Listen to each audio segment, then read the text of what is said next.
Morning. It's May 8th, and I'm going to plant, if I can get this to, these watermelon plants. It's heirloom black diamond watermelon plants. I was at the store this morning, and I walked through the plant section, and they had one more, or the last black diamond watermelon plant left on the shelf. I paid $4.98 at Walmart, and this little cup here had 2 plants in it. So I got home,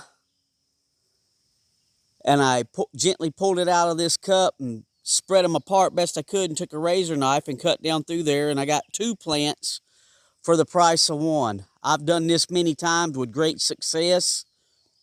This was the only one they had left, or I'd have maybe tried to get a bigger plant and just grow 1 watermelon plant this year, but we got 2 for the price of 1, so that was a deal. So let me set this down.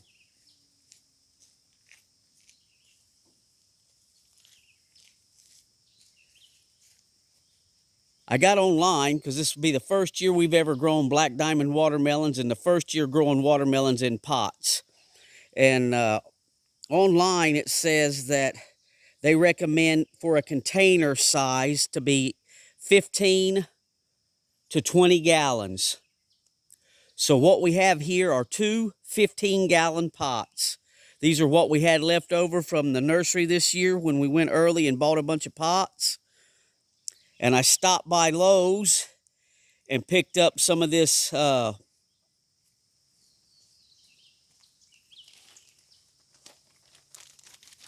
organic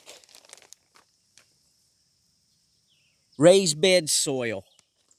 And the back of this bag, I can show you here. Says it's derived from poultry litter, alfalfa meal, bone meal, kelp meal, and earthworm castings. And these were on sale. These are, where does it say? I think they're 1.5 cubic foot. Yeah. It's showing it 1.5 cubic foot, 2 for $15. So I had a half a bag of potting mix, Miracle-Gro potting mix. So I figured with that half a bag of potting mix, I could buy a bag each for this, and it ought to fill these containers up. So in the bottom of these pots,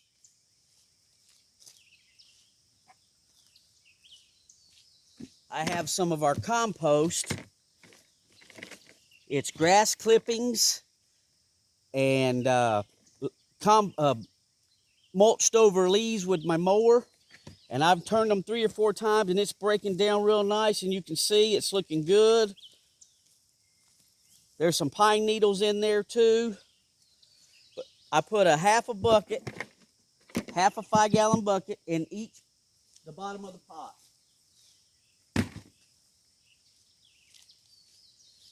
Then I split the first bag of organic raised bed soil and put in there. And then I split the rest of the potting mix I had, and we're a little over halfway. So we're going to add the rest of this raised bed organic soil, and then we're going to plant these plants.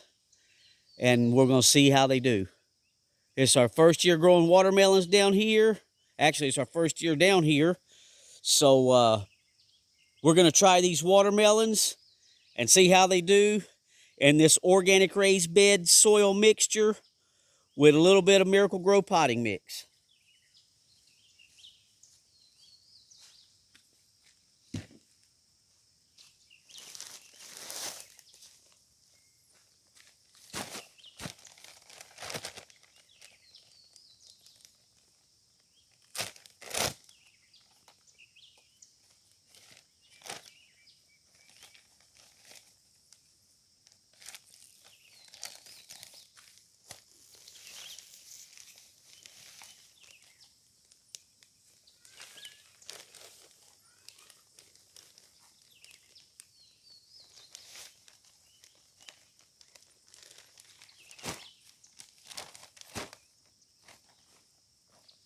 Now I'll show you this mix. It looks like a good garden soil, but it has no perlite. If I'm getting it in there, it's just dark and rich. It smells really great. It smells like compost, but there's no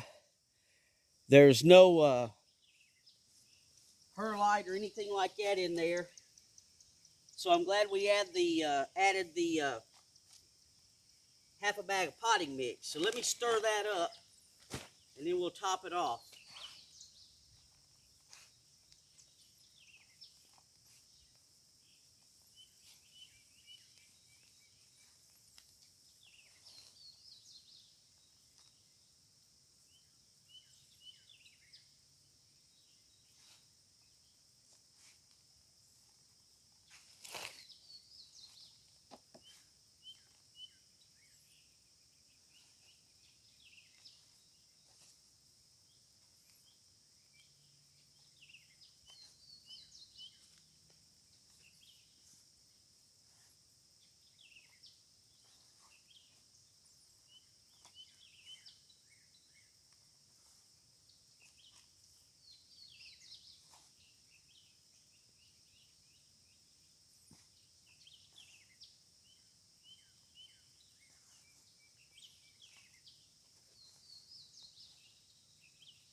Now we'll just top it off.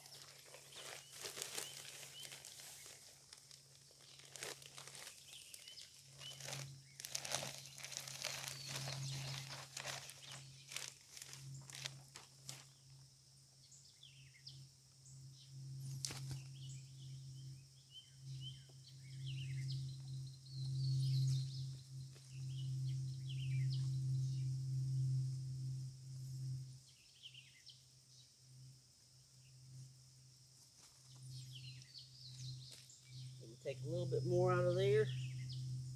Try to even it up best we can.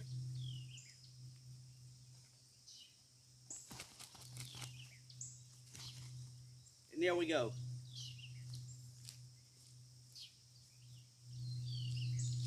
Now,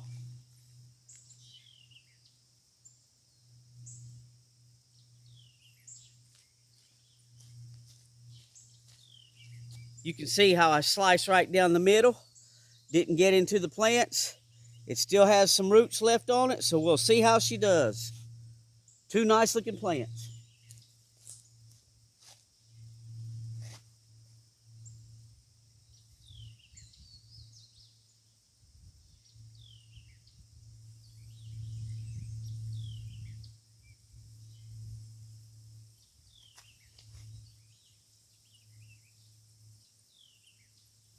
A little out of center, but that's okay. It's going to vine over anyway.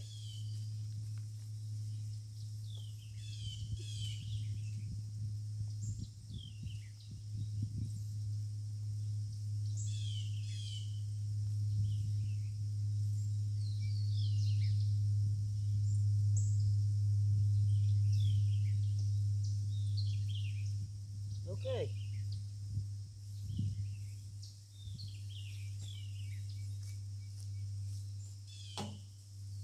And there we go.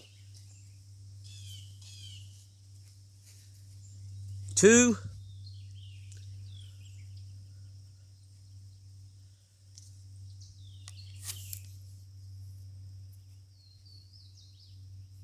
Sorry about that. I'm getting the sun out of my...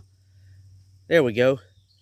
Two Black Diamond heirloom watermelons planted in these 15-gallon containers. Now, I didn't add any fertilizer because this Miracle Grow says it feeds for 6 months. Then I put the compost in there from our compost pile, and then we did the organic raised bed soil that has nutrients in it also, organic nutrients. So if I see any yellowing in the leaves, I can always top dress or mix up some compost tea or just top dress with some fertilizer. So there we go. There's our two Black Diamond heirloom watermelon plants. We're going to water them in, get them set over here in the driveway. We have 2 driveways here. We're going to set it over there in the other driveway because we don't use it, and then they'll be able to sprawl out all over the ground. And we'll see if we can get any watermelons out of this. I probably should have went up to 20-gallon containers, but this is what I had on hand. And what I can do, since these are 15-gallon containers, is once it starts making its main vines and then it starts setting off vines off of the main vines, I can cut some of those off to limit us down to maybe 1 or 2 watermelons per plant. We'll see how it goes, and we'll keep you updated. Thanks for watching.